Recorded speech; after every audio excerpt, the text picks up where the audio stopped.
প্রিয় ছাত্রীরা, আশা করি তোমরা সবাই ভালো আছো। আজকের রসায়ন অনলাইন ক্লাসে তোমাদেরকে স্বাগত। এই করোনার পরিস্থিতিতে আমরা সবাই গৃহবন্দী অবস্থায় আছি। এই অবস্থায় আমাদেরকে কিন্তু সৃজনশীল কাজে নিজেদেরকে ব্যস্ত রাখতে হবে। জীবনে তোমাদেরকে প্রতিষ্ঠিত হতে হলে তোমাদেরকে অবশ্যই সৃজনশীল কাজে তোমাদেরকে সবসময় নিজেদেরকে নিয়োজিত রাখবে। আশা করি তোমরা সবাই ভালো থাকবে। তোমাদেরকে আমি পড়াচ্ছিলাম রসায়ন প্রথম পত্রের 3য় অধ্যায়। আজকে আমি তোমাদেরকে পড়াবো পোলারিটি এবং পোলার আয়ন। তোমরা সমযোজী বন্ধন পড়েছ এই চ্যাপ্টারে। সমযোজী বন্ধনে রয়েছে তোমরা পড়েছ যে সমযোজী বন্ধন কিভাবে গঠিত হয়। যেমন এখানে একটি হাইড্রোজেন অণু, এখানে একটা অক্সিজেন অণু, এখানে একটি ক্লোরিন, এখানে নাইট্রোজেন অণু রয়েছে। এদের মধ্যে তোমরা জানো যে সমযোজী বন্ধন রয়েছে, অর্থাৎ এরা একই, এই মৌলগুলোর প্রকৃতিটা হচ্ছে হাইড্রোজেন, অর্থাৎ একই মৌলের পরমাণু দ্বারা এই সমযোজী বন্ধনটা গঠিত। যেমন এখানে দেখানো যাচ্ছে হাইড্রোজেনের মধ্যে, অক্সিজেনের মধ্যে, ক্লোরিনের মধ্যে, নাইট্রোজেনের মধ্যে সমযোজী বন্ধন একই মৌল দ্বারা গঠিত। এর ফলে কি হয়, সমযোজী বন্ধনে যে উভয় পরমাণুর মধ্যে ইলেকট্রন উভয় পরমাণু সমানভাবে ভাগ করে নেয়। ইলেকট্রন সমযোজী বন্ধনে কি হয়, এই যে যখন একই মৌলের পরমাণুর মধ্যে সমযোজী বন্ধন হয় তখন ইলেকট্রনগুলো উভয় পরমাণুর মধ্যে সুষমভাবে বিন্যস্ত থাকে। কিন্তু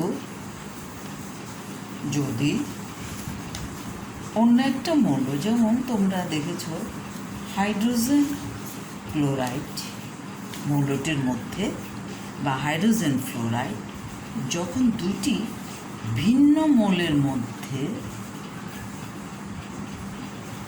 সমযোজী বন্ধন হয় তখন কি এদের মতো একই অবস্থা কি এখানে হবে? এখানে দেখা যাচ্ছে দুটি ভিন্ন মৌলের মধ্যে ক্লোরিন পরমাণু কিন্তু ইলেকট্রন জোড়া তার নিজের দিকে অধিক আকর্ষণ করার একটা ক্ষমতা রয়েছে। এটাকে বলা হয় তড়িৎ ঋণাত্মকতা, অর্থাৎ ক্লোরিন অধিক তড়িৎ ঋণাত্মক মৌল। অনুরূপভাবে অক্সিজেন, নাইট্রোজেন, ফ্লোরিন সর্বাধিক তড়িৎ ঋণাত্মক মৌল, তোমরা পড়েছ। তাহলে এই সমস্ত যৌগে সমযোজী বন্ধন গঠনের ক্ষেত্রে ক্লোরিন তার ইলেকট্রন জোড়া তার নিজের দিকে অধিক পরিমাণে আকর্ষণ করে, যার ফলে ক্লোরিন পরমাণুটি আংশিক ঋণাত্মক চার্জ এবং হাইড্রোজেন পরমাণুটি আংশিক ধনাত্মক চার্জ যে চার্জিত হয়, অর্থাৎ দুইটি পোলের সৃষ্টি হয়। এই জন্য বলা হয় এটি একটি পোলার যৌগ। হাইড্রোজেন ক্লোরাইড একটি পোলার যৌগ এবং এই বন্ধনটি আমরা পোলার বন্ধন বলতে পারি। এখানে দেখা যাচ্ছে হাইড্রোজেন এবং ক্লোরিনের মধ্যে তড়িৎ ঋণাত্মকতার পার্থক্য 0.9। ক্লোরিন অধিক তড়িৎ ঋণাত্মক হাইড্রোজেন অপেক্ষা, যার ফলে তড়িৎ ঋণাত্মকতার এই পার্থক্য সমযোজী যৌগের মধ্যে দুইটি পরমাণুর মধ্যে যখন তড়িৎ ঋণাত্মকতার পার্থক্য থাকে তখনই এই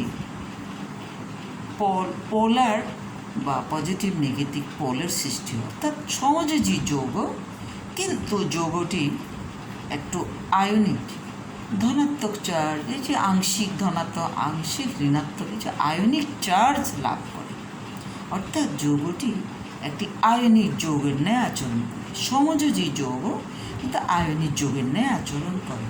এখানে দেখা যাচ্ছে ক্লোরিন এবং হাইড্রোজেন, এখানে ক্লোরিনের মধ্যে কিন্তু তড়িৎ ঋণাত্মকতার পার্থক্য নিশ্চয়ই জিরো, পার্থক্যটা জিরো, সুতরাং এরা কিন্তু পিওর সমযোজী যৌগ, আর এদেরকে আমরা বলবো পোলার যৌগ, সমযোজী যৌগ। এই জন্য আমরা বলি সমযোজী যৌগটি আয়নিক বৈশিষ্ট্য লাভ করেছে। সাধারণত বেশি ঋণাত্মক পরমাণু যেটা এই বন্ধনের ইলেকট্রন তার দিকে বেশি আকর্ষণ করে, যার ফলে সে আংশিক ঋণাত্মক চার্জ, তাহলে অন্য পরমাণুটি আংশিক ধনাত্মক চার্জ লাভ করে। এখানে তাহলে তোমরা এই ধরনের প্রশ্ন সাধারণত তোমরা পাবে, হাইড্রোজেন ক্লোরাইড, হাইড্রোজেন ফ্লোরাইড, পানি একটি পোলার যৌগ, ব্যাখ্যা করো। তাহলে কারণ হচ্ছে এটা সমযোজী যৌগ কিন্তু পোলার পজিটিভ পোল এবং নেগেটিভ পোলের সৃষ্টি হয়।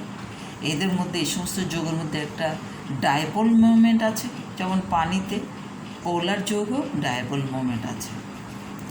তাহলে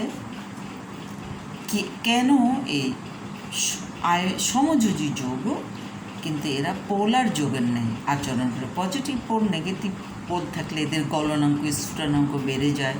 এই সমস্ত যৌগ তাহলে পানিতে পোলার দ্রাবকও এরা দ্রবণীয় হয়, আয়নিক যৌগের ন্যায় ধর্ম প্রদর্শন করে। আচ্ছা, সমযোজী যৌগের অণুতে এই যে ডাইপোল, এই যে সৃষ্টির এই যে ধর্ম, এটাকে বলা হয় পোলারিটি, এবং যৌগটিকে বলা হয় পোলার যৌগ। চার্জ তৈরি হওয়া একটু আগে বলেছি আয়নিক যৌগের বৈশিষ্ট্য, এই জন্য এই ধর্মকে সমযোজী যৌগের আয়নিক বৈশিষ্ট্য বলা হয়।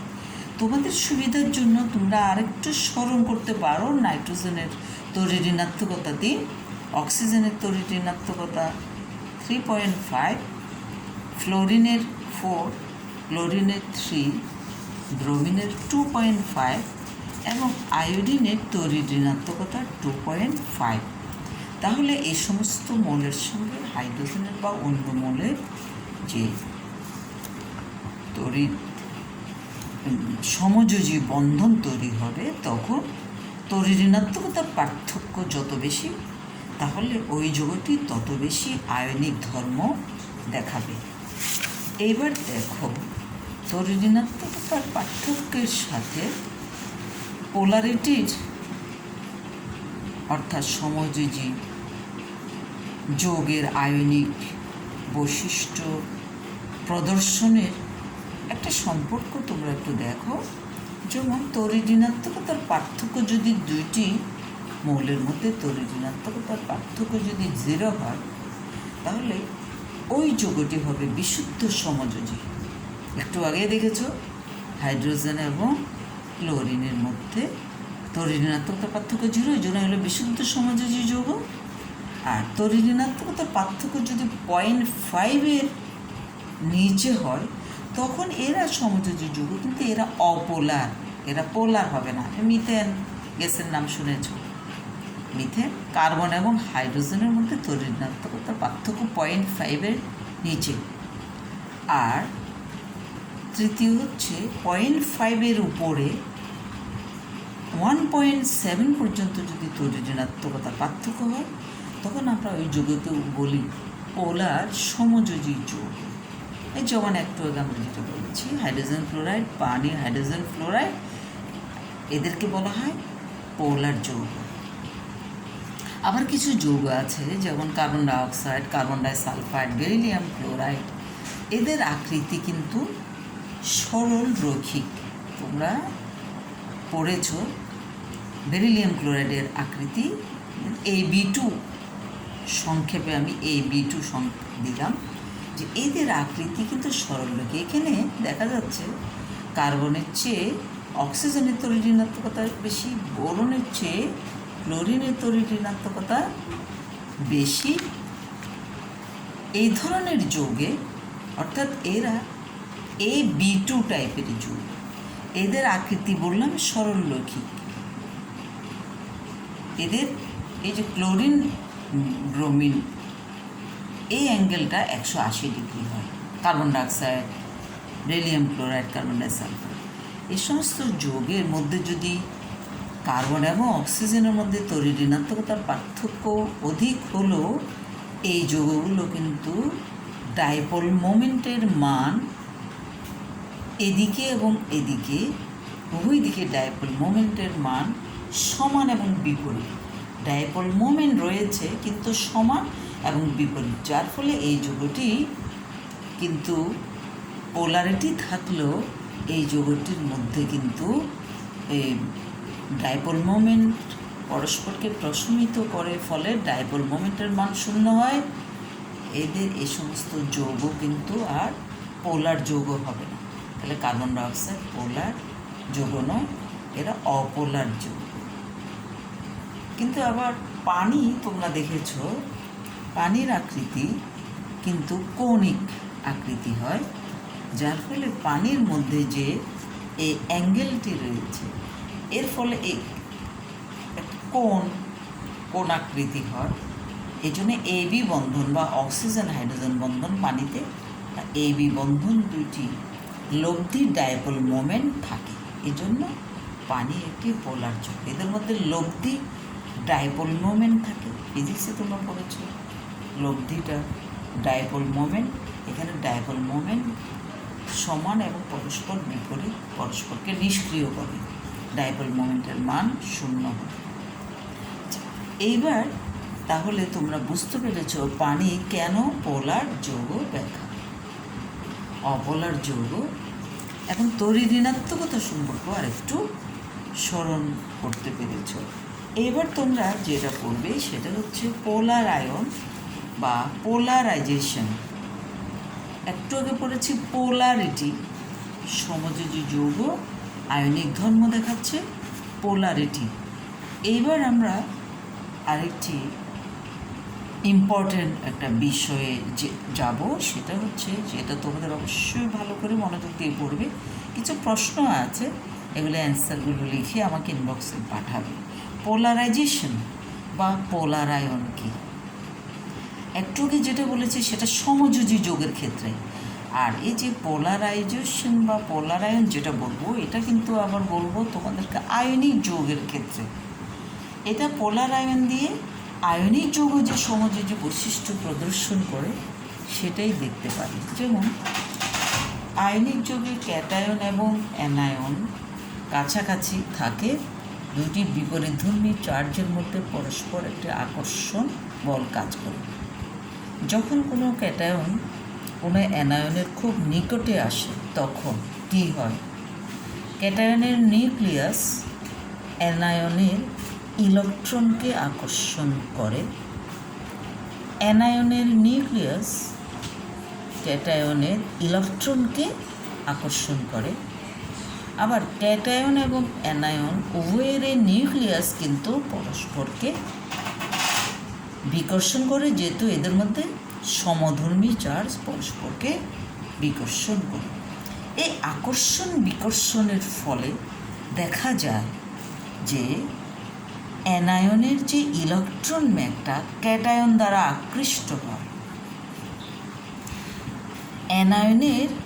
অ্যানায়নের নিউক্লিয়াসে যে প্রোটনের তুলনায় বহিস্থ শক্তি স্তরে ইলেকট্রন ম্যাগ ঘনত্ব বেশি থাকে।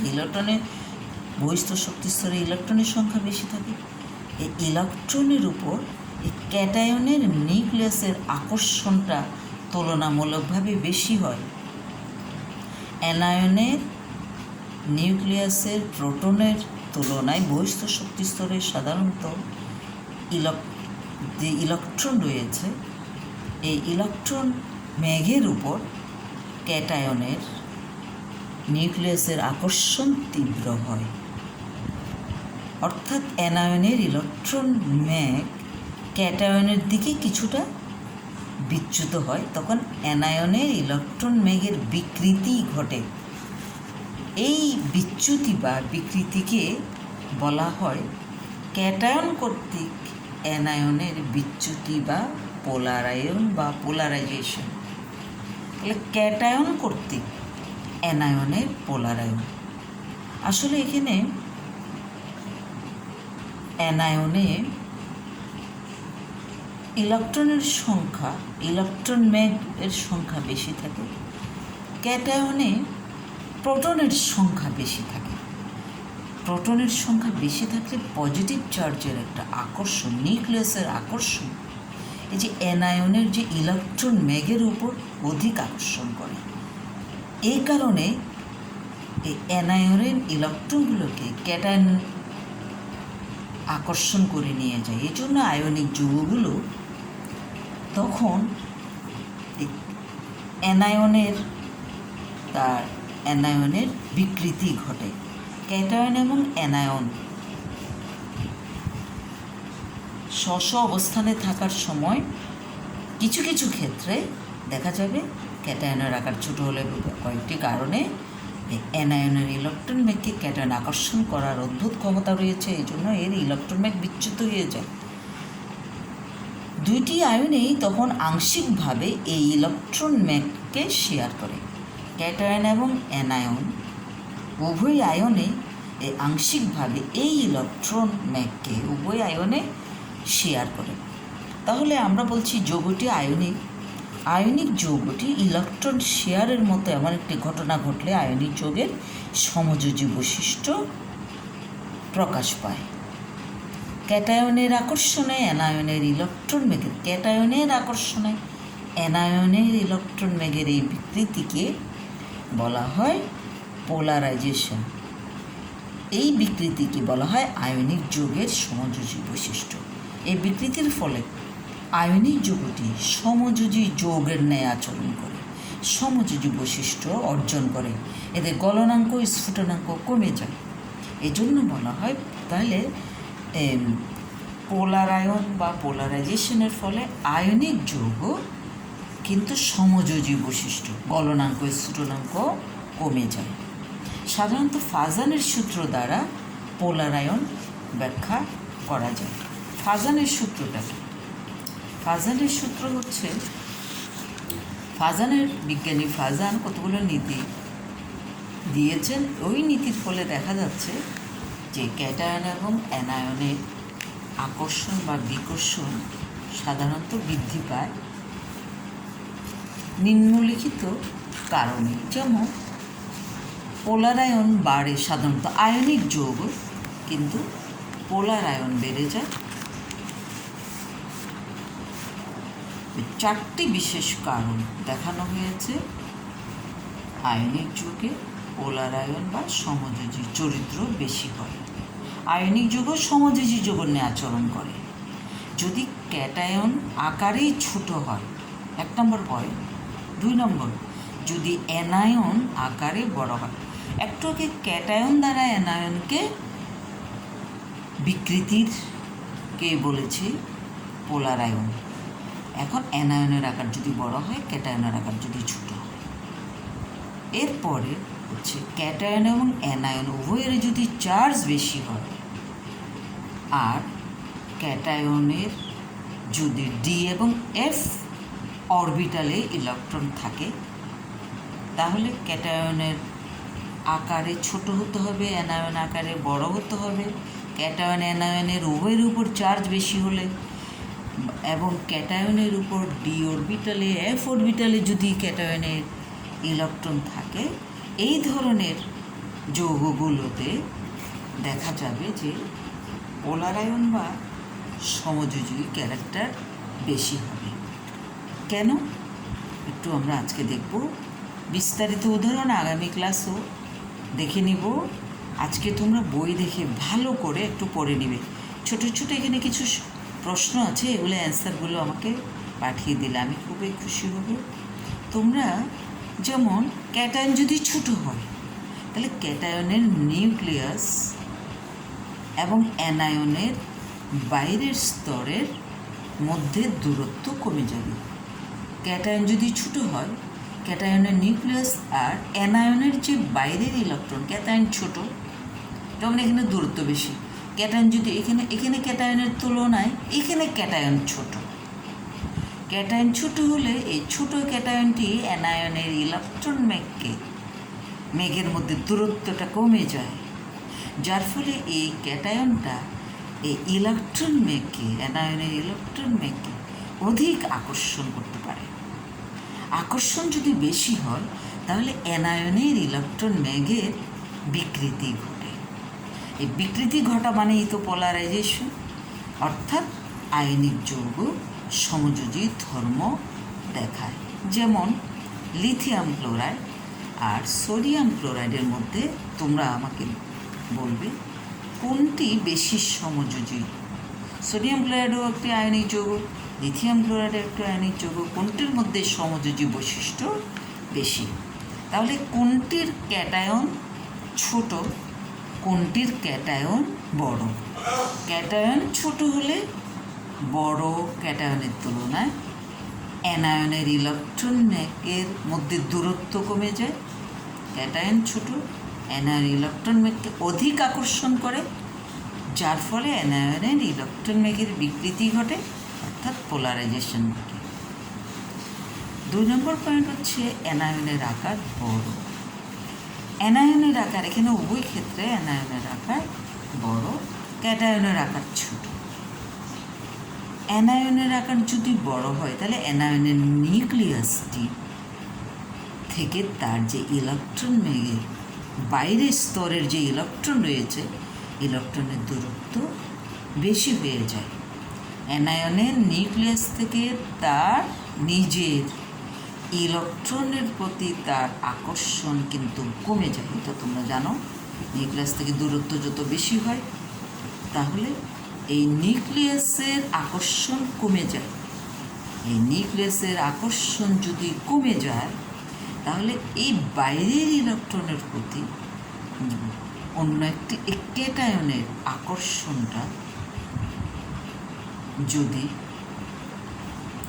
অ্যানায়নের আকার বড় হয় তাহলে এখানে আকর্ষণ অবশ্যই এই এই এই অ্যানায়নের ইলেকট্রন মেঘ নিশ্চয়ই একটি ক্যাটায়নকে কম আকর্ষণ করবে, এখানে তাহলে পোলারাইজেশন কম হবে।